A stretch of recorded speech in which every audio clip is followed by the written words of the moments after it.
1:38 here from the SportsTownChicago.com studios here in Lombard, Illinois.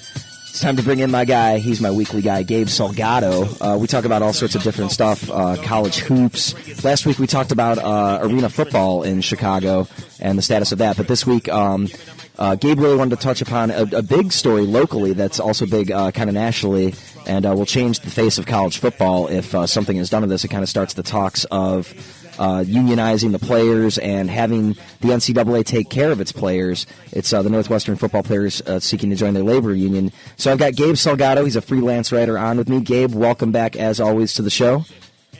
Hey, Bob, how's it going? It's going all right. This is a big topic here, and I'm glad that this was a topic that you wanted to talk about this week because though I don't think these guys are actually going to get their union, because I mean basically this has been a similar sort of collegiate unions forming with teachers. I believe it was like teachers' aides out in New York City, maybe I forgot which college it was, but this has kind of already been something that's been attacked, at least not on the athletic level though, and it's something that I think whether or not we're going to see college athletes in a union, I think it opens up the conversation of, you know, we're seeing the NFL take care of its players. It's now time for these NCAA schools that are big football schools to start taking care of their players, because concussions and just even other injuries in these sports are a real deal. What are your thoughts on this? Where do you stand on this kind of bold move by Kane Coulter, the Northwestern quarterback, to form a union of college athletes? Well, I definitely applaud him. You know, the system in the NCAA needs to change. You know, I mean, they talk about how, you know, playing college sports is voluntary, but in all honesty, okay, yes, they do get a scholarship, but if they don't play, if they refuse to play, and if they don't go to class, they lose their scholarship. And, you know, then there's the, the athletes who, you know, who've lost scholarships or been kicked off the team because they had an injury or because they were so far on the depth chart that they weren't getting playing time. And, you know, really, you know, this is definitely something that needs to be done, and I hope, as the fan in me hopes that this will work, that they'll get their union, and then that the players will get better representation, because there's a lot that college athletes sacrifice to play. But the journalist in me hopes that if this happens, hopefully this will be good, you know, for all sports. It shouldn't just be the football players, just the basketball players. I think all college athletes need some sort of representation like this because of the sacrifice and the commitment and everything else that they put into it. You know, the NCAA makes, what was it, I believe $4 or $5 billion a year annually, and I think that's just from football and basketball alone. I mean, you took a look at ticket sales, merchandise sales, sponsorships, naming rights on arenas and stadiums. The biggest thing is the TV contracts. So there's a lot of money that's going into this, and I definitely think it would be nice if they can throw a little bit more to help out the players, especially in terms of injury and keeping scholarships and everything else that Kane Coulter's hoping to achieve. And, you know, hopefully they can get it done, because the system definitely needs to change. I'm glad you brought up the point, though, that this isn't just about football. This also goes into other sports. But, you know, you and I both know that football and basketball are the two big moneymakers for the NCAA. But it would only be fair that if this happens that, you know, other sports, some of the lesser popular sports, would be considered as well. But I think as far as football goes, that might be the one that produces maybe the most amount of injuries, or at least the more severity of injuries. And I think this is what this is all about. Is it kind of opens up that kind of conversation of, you know, why don't these players get you know, the type of why don't they get taken care of like the administration does, and the stadiums do, and the facilities do, and the coaches do?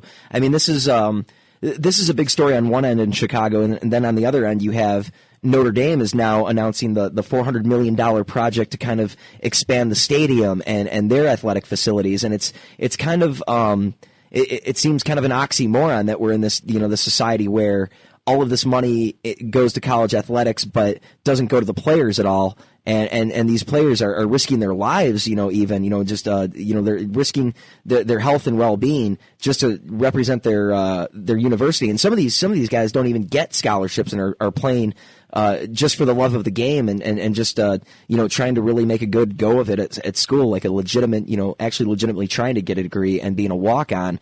So I think it's just unique that this conversation is now being creative, but I just don't see this union being formed. And it's, I can source now what I was talking about earlier. There was a case involving teaching assistants at New York University, and it was settled before the NLRB ruling. And they said that anyone, the current law dictates that students pursuing a degree cannot organize under a labor union. So I think ultimately that's going to get thrown out. But I think at the same time, the important thing has been brought up that Kane Coulter is kind of leading this charge of, hey, we're football players, guys get injured and we don't get taken care of. It's the school's responsibility. And I think something there needs to change because, as you and I both know, there's a lot of money involved, with the TV contracts and just how much popularity there is in college athletics that these players should be taken care of. Do you think that any of this will have an impact, though, on some of the behind-the-scenes stuff that we've seen with, Reggie Bush, let's say, or just, kind of like boosters and the universities kind of giving sort of benefits to players that they're not allowed to give? I mean, do you think that ultimately if the schools are taking care of the injury portion, will we see a decrease, though, in some of the benefits that they're going to give to some of these better basketball or football players? That remains to be seen. It all depends on, whether or not they're allowed to unionize, and if so, how they would benefit and what they can get out of it. I did write in a column for Red Eye during the season that if the players were to get paid mainly a monthly stipend, for everything that they do, I definitely think that would cut down on boosters and under the table money and, things that can point shaving and other things that could definitely, get players in trouble. I think that will definitely help as far as the injury front. That'll go a long way. But I mean, if you were to give the players a monthly stipend and a little extra for everything that they do, I definitely think that could cut down on the violations in the long term. But as far as just for taking care of injuries and stuff like that, that remains to be seen. I didn't realize, too, that some of the major conferences are kind of behind this cost of attendance stipend that they've been talking about. Because I think the thing to note for anyone listening is, this isn't like a pay-for-play type of thing. This is kind of to just take care of the student athlete and maybe the athlete portion that is risking themselves. Because ultimately this could affect someone's education, too, if they're getting injured while playing and representing the school from a sports standpoint. I'm surprised it's taken this long to do this, but the NCAA has just been such a corrupt organization for so long that I guess it doesn't surprise me in a way that here we are in 2014 and we're still talking about, how are the players going to get proper medical treatment and what is to be done about the student athlete. And I know that a lot of people say that in the way things are going, you're going to see college athletes getting paid. And I mean, do you think that's going to affect in the long run college athletics in general? Because this is kind of an old school tradition, this old school idea of the representing a school or having a school represent you and getting an education. But a lot of these guys that we see nowadays aren't necessarily, they don't care about their education, and they get certain behind the scenes special treatment that regular students or even other college athletes don't get. Do you think in the long run, though, that we're going to see a day where there might not even be college athletics, or there would be some sort of maybe semi-professional or amateur type of league that football-wise that would do away with Division I football? I don't think it'll get to be that drastic. I mean, the college football draws too much money. I mean, college athletics in general, definitely is a big source of revenue, and I think it's too big at this point to just throw it all away and just say, okay, well, here's what we're going to do instead. I don't think that'll ever happen. You're still going to need college athletics. You're still going to need, colleges to give out education. So I don't think it'll be that drastic. I mean, like I said, if they were to ever pay the players, it'll just be a monthly stipend, nothing more, and it won't even be that big. I'm not saying just give the players, $1 million contracts and, endorsement deals. Just give them, a little bit extra on top of their scholarships just to get by for the month. Nothing major beyond that. He's Gabe Salgado. He's a freelance writer, writes for a lot of publications and covers a lot of college athletics in Chicago. Gabe, I wanted to get your opinion, too, on, the dialogue, too, in the high school level for football has been kind of centered around, concussion-type injuries in general, and the school's responsibility. How do you think a change in college athletics in the way that they're going to handle this is going to affect the high school level. Now, obviously, players aren't going to get a stipend, at the high school level, but what sort of changes do you think the college level is going to create for the high school level? Well, when I was in high school, the schools actually offered medical insurance to athletes who were playing. Now, not every one of them took it, but they offered it. I don't know if they still do that now. If they still do that now, then that'll definitely help in that area. But if they don't, it'll be interesting to see how the trickle down effect from college works. And again, it's one of those things where we have to see how far this goes before we can know any of the long-term effects. But like I said, when I was in high school, they offered insurance to athletes, but I don't know if they still do that now. You know the story a little bit more than I do about the unionizing and what's going on here. But are there any? Because Kane Coulter's going to be graduating, his college athletic career is over. Are there any guys that would be playing in the next football season that are kind of stepping up and stepping forward as part of this union right now? Because I would imagine that would affect could affect their scholarship going into the next season. Well, from what King Coulter said at his press conference the other day, that the guys who are still on the team that are on board with this whole thing are kind of keeping silent. They're kind of keeping their names out of the limelight, so to speak. I guess maybe they fear, perhaps repercussions. So far, Kane Coulter is the only player that's, gone public and put his name and face out there, for the whole issue. But the other players have kind of kept a low profile.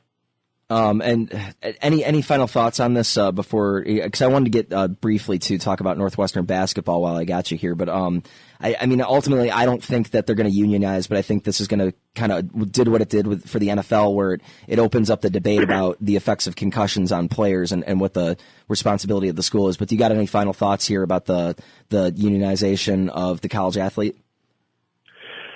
Again, just like Kane Coulter said, it's not about paying players. It's about, getting proper medical care and ensuring they don't lose their scholarships. And I don't think there's anything wrong with that. But like I said, I think it would be fair if it applied to all sports and not just football. And so I wanted to ask you about the Northwestern basketball squad. Big upset last night at the Kohl Center. First time Northwestern's won up in Madison since 1996. It's also a place where the Illini seem to struggle.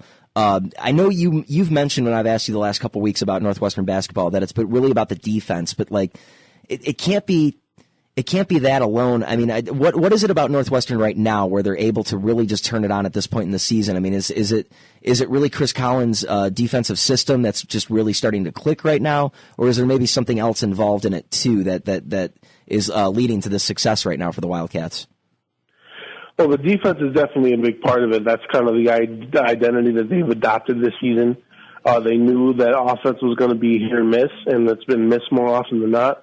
Although last night the offense came through with Drew Crawford scoring 30 points and a couple other guys scoring in double figures. Alex Ola pitching in, more than he usually does. But it's definitely been the focus on defense. Limiting shots, grabbing rebounds, and just limiting what teams can do offensively, and that's definitely something that's worked in Northwestern's favor. It's really what they've had to lean on that's gotten them to this point so far. And before you go, UIC, are they going to get a Horizon League win this season? Wow, I mean, I'd like to think so, but I mean, they have just been just a complete 360 from what they were last year. And they've either blown second half leads or they get down really big. They're already losing by however many at halftime, and it's really just been it's been a lack of depth, it's been a lack of talent, and it's been where it's only a couple of guys handling all the scoring, and everybody else is just pitching in sparingly. So I mean, I hope so. I hope they can at least get one Horizon League victory before the season's over, but at this point, it doesn't look like it with the way they've been playing. They've been playing so poorly. And Loyola's got the SIU Salukis. Is this the beginning of maybe a beautiful cross-state rivalry? I hope so. I mean, they also got to play, Illinois State as well and Bradley, but I definitely hope so. It'd be nice to see Loyola, venture out there and create some new rivalries, and hopefully this will be the start of that. And before I let you go, Gabe, you got anything else for me? Oh no, that's it. I mean, like I said, hopefully, we'll see what happens with this union thing. I'd like for it to happen just to see the players get fair treatment. But again, at the end of the day, I think this should include all sports and not just football and basketball. That's well put. That's Gabe Salgado. Thank you very much, Gabe. Let's stay on top of this story. All right, Paul. All right, Gabe Salgado, he's on every week with me here on SportsTownChicago.com on the Paul Chivari Show. You can follow Gabe on Twitter at Gabe Salgado82. He's a freelance writer. He covers college athletics, a lot of the stuff going on in Chicago. I can ask him about anything, and that's the beautiful part about having Gabe around. This is an interesting story, and I'm glad that it kind of starts from Evanston, Illinois. That we're seeing a change in the way college athletics is done. It opens the doors, and Gabe and I were kind of touching upon that. And I like Gabe's input. He's really for this, and that's it's something to be had. I think for the college athlete, I think there's more rights that need to be given to the college athlete, and it feels like Gabe kind of thinks that way as well, and is pushing for it a little bit more than I'm pushing for it. I think ultimately the union gets thrown out, but I think it's going to be a messy dialogue for the next couple of years of what is the responsibility of the NCAA school to take care of its college athlete.